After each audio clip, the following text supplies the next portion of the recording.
John Williams, a week or two ago, spoke to the Sunday Times, and although he had implied initially he was retiring from the soundtrack business after this past summer's Indiana Jones and the Dial of Destiny, it seems he has now left the door open. He said, quote, "If a film came along that I was greatly interested in with a schedule that I could cope with, then I wouldn't want to rule anything out. We've just been talking about the Rey-centric film that's on the horizon. This definitely has fans hopeful that he's going to do one more Star Wars. Here's my deal. I'm always going to be at the front of the line for all things John Williams. There is that little thing that people have where they worry a favorite artist, athlete, actor, whoever it is, gets older. They may start to lose a step. They don't want to see their heroes go out diminished. My thing is, if John Williams is feeling it, give the man he's earned the opportunity to be involved in a Star Wars, a Jurassic Park, whatever the thing is that he wants to do. I'm all about it. Chris, here's my question for you. Should John Williams score the next Star Wars movie?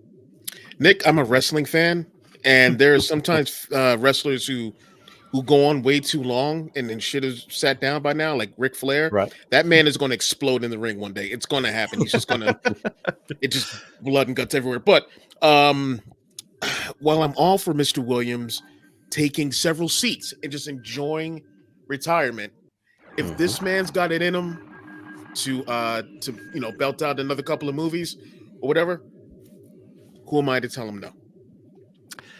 Make that beautiful music. Fair enough. Well, I don't think any of us, obviously none of us can tell him no, but I would tell him to think about it.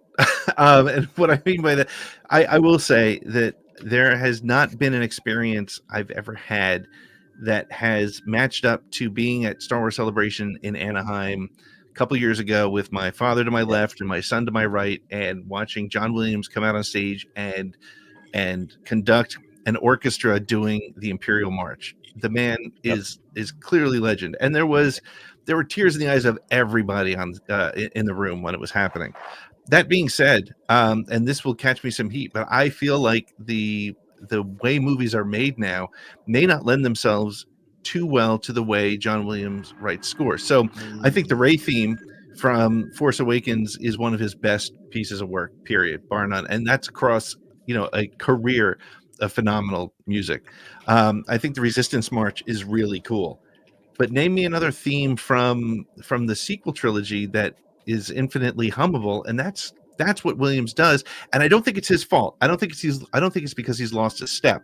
I think it's because the way movies are made now, they don't breathe. You don't have those longer moments to be. I mean, if they were to make The Empire Strikes Back again today, there's no way we'd get as long a shot of that Imperial fleet above Hoth as we did get, right? So I think I don't know if it's. I'd love for him to do something like what he did for the Obi-Wan series, where he wrote the main theme and let things come off of that. Yeah. And I'll still. Yeah, go ahead. Go ahead. I was going to say, he may be right for exactly what you're saying, a collaboration point.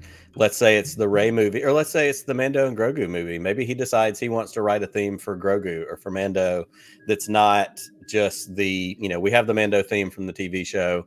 Maybe it's a collaborative point, because you're exactly right. Having time to let it breathe, letting it be something else. Because when you look at the score from Solo, and that was Michael Giacchino, right? Yep. Is that not right?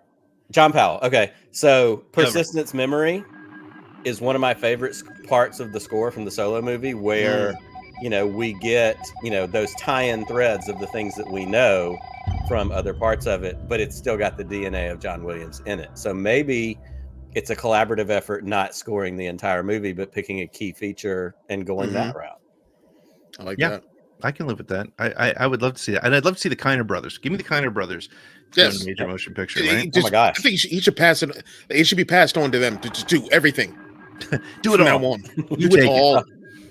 As somebody who had a rocky initial relationship with the Bad Batch, one of the things that drew me in, especially in this most recent season, besides the visuals, was the music and the scores that the Kiner brothers put into that and applied to that's a key part of Star Wars. And for me, that show being an animated show was no exception to the movies. It was a key part of that environment.